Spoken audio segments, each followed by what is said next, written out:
Você quer aprender a se livrar das dívidas por meio do código bíblico do dinheiro? Pois é, então fique até o final do vídeo e você vai aprender com a gente como é que se livra dessas dívidas. Portanto, nós vivemos em uma cultura onde as pessoas compram, compram, compram e só depois pensam como é que vão pagar. Isso acontece porque muitas facilidades são apresentadas por meio dos créditos que existem na praça e a pessoa vai se comprometendo e fica completamente endividada e muitas das vezes comprometem toda a sua renda. Isso faz com que se torne um hábito, o péssimo hábito da dívida. Então temos que ter um grande cuidado para não adquirir este hábito, porque ele se torna um ciclo vicioso. A pessoa que está nesse hábito da dívida costuma assumir essas prestações enormes, com parcelas às vezes muito grandes, e que faz com que a dívida também aumente muito. Ainda que consiga aumentar bastante a sua renda, mas o problema só aumenta. E principalmente acontece um problema também sério de ordem espiritual, onde existe a maledicência e ficam reclamando da sua condição financeira. Então já parou para pensar como é que a gente está administrando o dinheiro, os bens que Deus nos concede? Pois é. Então a Bíblia nos orienta dizendo o seguinte, no livro de Provérbios 19, versos 3, que diz que a falta de juízo financeiro é o que faz a pessoa cair na desgraça. No entanto, ela põe a culpa em quem? Em Deus. É isso que diz lá em Provérbios 19, versos 3. Mas então, como ficar livre das dívidas? Você sabia que o ideal é não chegar ao patamar de ficar devendo para ninguém? Então, fazendo o empenho de todos os esforços na aplicação diária dos princípios bíblicos. Dentre eles, temos algumas orientações a seguir que são preventivas e são providências sábias para a adequação e equilíbrio financeiro. Imagina que qual é a primeira orientação que Deus nos dá? A oração. Ore, peça sabedoria para administrar as suas finanças. Depois de ter feito isso daí, o próximo passo é fazer o planejamento. Não devemos dar um passo maior que as nossas capacidades.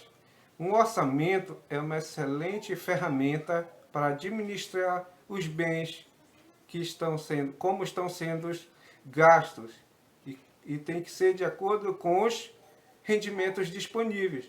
Neles podem ser anotados todos os ganhos. Você pode fazer uma planilha, pode fazer um cálculo, uma caneta, um papel. Junte tudo que você ganha para saber quanto é que você está ganhando de fato. E depois veja em que está gastando. Então as suas notinhas que você vai comprando, vá acumulando e faça todo esse balanceio. Junte tudo que você está gastando e em seguida faça essa verificação e você vai ver para onde está indo o seu dinheiro.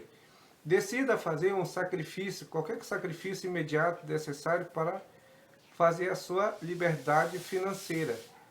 A ordem geral que você vê lá no livro de Romanos, capítulo 13, versos 8 não dever nada para ninguém. Ele até diz que somente o amor fraternal entre um e os outros irmãos que deve ser a nossa única preocupação. Uma outra coisa que é de bastante importância é sobre o domínio próprio. Controlar o impulso de comprar. Você pode acompanhar no livro de Gálatas, capítulo 5, versos 23, como é que isso acontece. E também avaliando também aquilo que você já tem. Muitas das vezes já temos coisas que dá para avançar sem precisar estar comprando coisas novas. E determinando as suas necessidades legítimas. O que realmente é necessário e o que não é necessário. A pressão popular por meio das mídias, por meio das comerciais de TV, internet, de toda forma, faz uma pressão muito grande para a gente comprar coisas. e a gente tem que ser muito firme em decidir o que vai fazer, não sendo iludido por falso poder das grifes. Muitas das vezes você precisa de uma vestimenta que não necessariamente precisa ser de uma grife. Então você pode fazer essa escolha e ir fazendo algumas perguntas também de grande importância nisso daí. A pergunta principal é: isso vai beneficiar o propósito de Deus na minha vida? É uma grande pergunta. Esta compra é um desejo meu ou é uma necessidade? A gente tem que estar muito atento a isso. É realmente necessário nesse momento? Posso fazer essa compra depois? Isso que eu vou comprar é algo útil ou é algo supérfluo? Já verificou a relação do custo-benefício? Qual é o menor preço? Então tem muitas coisas que compramos que pode ser supérfluo. Sabe o que é supérfluo? É coisas que você compra, paga um dinheiro muito alto, às vezes até nem tanto muito alto, mas é uma perda de dinheiro, porque isso gera um desperdício tanto do material que você comprou, quanto do dinheiro que você gastou.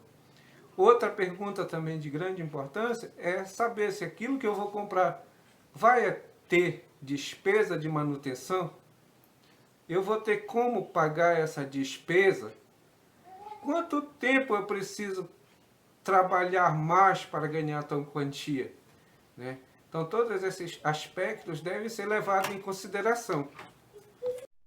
Será que os benefícios compensam o esforço que fiz para conseguir o valor do bem? É absolutamente necessário ou há algo mais importante? Devo investir este dinheiro? Onde é que eu devo investir esse dinheiro? Então são coisas assim que devemos estar sempre atentos. Outra situação é a programação antes das compras. Então, primeiro fazer uma lista do que é prioridade.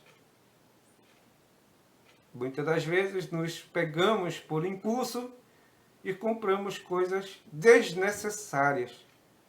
Portanto, comprar coisas necessárias, para que comprar mais do que é necessário? Por exemplo, você chega no comércio e compra 3, mas você precisa só de 2 ou só de um. Por que comprar, adquirir em demasia? Outra coisa também que é recomendado pela Bíblia, pelo estudo bíblico, é que vá ao supermercado ou vá a uma loja sem as crianças. Por quê? Você economiza. Geralmente, quando você está acompanhado de crianças, tem outras e outras coisas que as crianças querem e você acaba cedendo.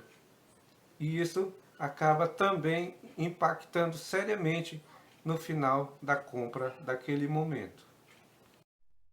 Olha só o que acontece no livro de Filipenses, capítulos 2, versos 3. Ele diz o seguinte: que devemos aprender a exercitar a humildade e viva com simplicidade, pois esse é o código bíblico do dinheiro. A simplicidade, a humildade, isso é de grande importância durante o gerenciamento de toda uma vida financeira.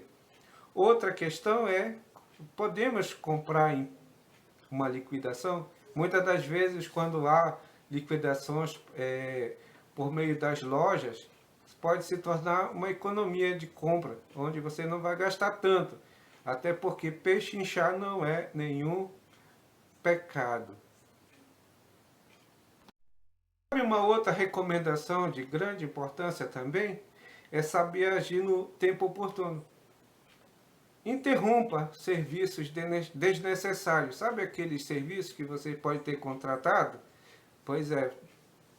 Avalie se eles ainda valem a pena, ou se não, ou se estão apenas levando seu dinheiro.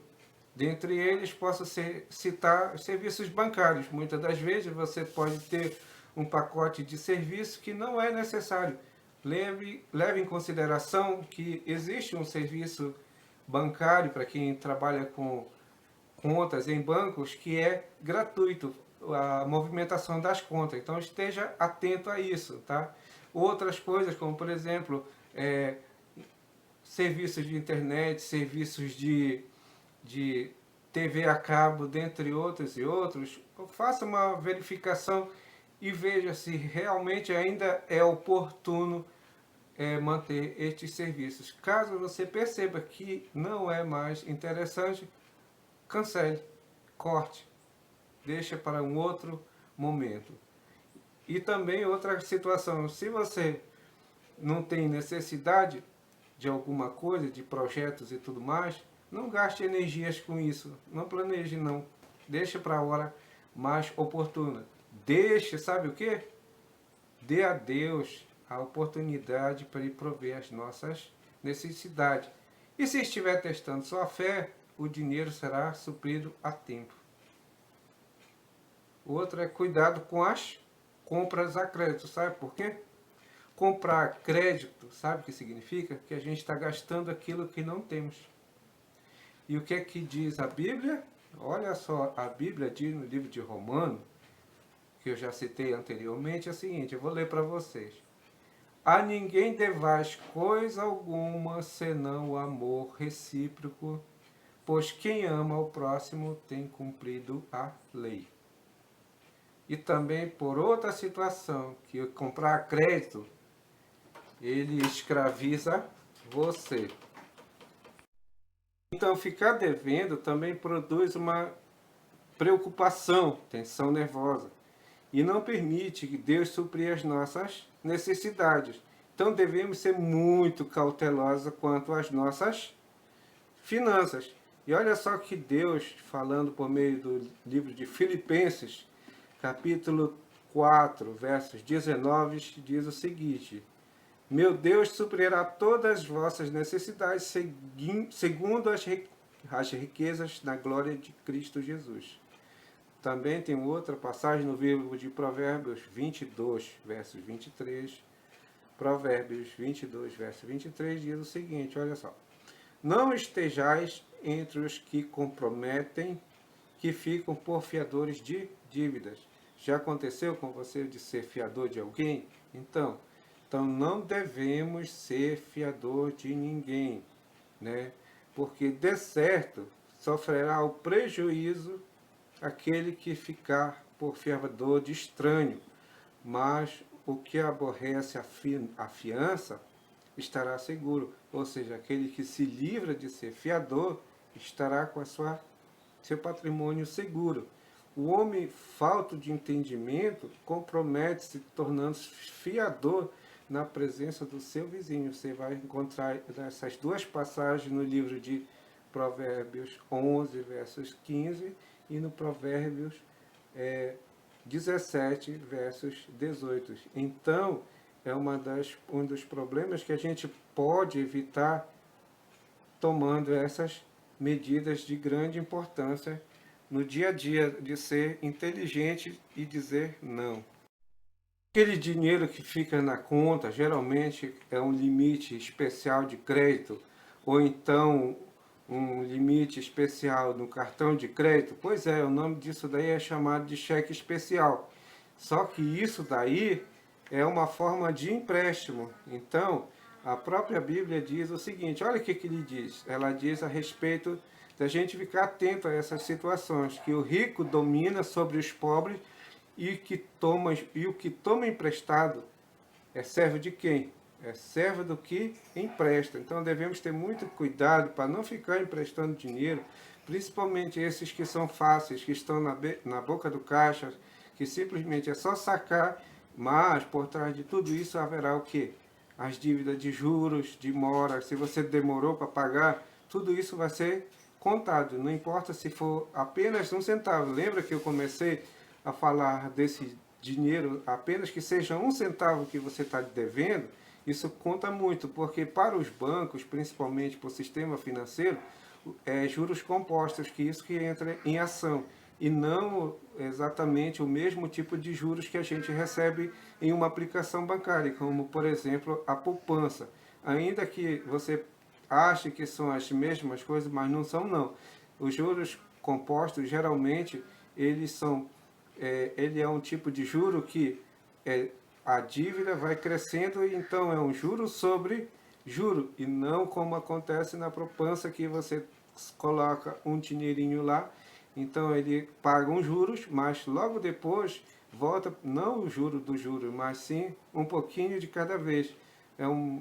São cálculos diferentes, então aquele 1 centavo pode lhe dar uma grande dor de cabeça. Então por isso que não devemos dever nada a ninguém, a não ser apenas o amor um pelos outros, daqueles que têm reciprocidade, né? É isso que a Bíblia nos diz. Então devemos economizar e poupar e guardar, sabe para quê? Para mais tarde comprar à vista ou em prestações menores, ou ainda de forma que a gente consiga pagar e ter até um desconto muito maior, ganhar os bônus, ganhar promoções. Muitas das vezes, você esperar um pouquinho mais é muito mais vantajoso. Então, o Código Bíblico do Dinheiro traz todas estas orientações que devemos seguir no passo a passo, e fazendo isso a gente consegue ter um gerenciamento muito melhor, iluminado por Deus e, é claro, orando, planejando, e daí temos um grande resultado, que é o objetivo deste canal, é trazer resultados também para todas as pessoas que estão assistindo. E este estudo é baseado na Bíblia, e que tem o nosso o guia, o Código Bíblico do Dinheiro, que é um livro do escritor Benedin, que você encontra também na internet para baixar. Não é muito difícil de procurar o Código Bíblico do Dinheiro, e você baixa, pode também ler na íntegra. Você que gostou deste vídeo, que gostou deste tema, pois se inscreva no canal, dá um like, e também ative as notificações para que você possa estar sempre muito bem informado à medida que a gente vai lançando novos temas e novos vídeos que vêm complementar cada dia mais a sua espiritualidade, a sua decisão mediante os problemas que a vida vem nos apresentando, que no caso deste vídeo trata-se da gerenciamento do financeiro das pessoas que estão, e que aqueles também que não estão. Isso vai complementar em bastante, porque a Bíblia é um livro dos livros. Bem, vamos continuar no próximo capítulo, que é o capítulo 7, que é sobre um modelo simplificado de orientação financeira. É uma espécie de planejamento financeiro baseado na Bíblia, que é um aprofundamento deste estudo que estamos fazendo neste momento. Então, te aguardo lá, fique com Deus e Deus nos abençoe.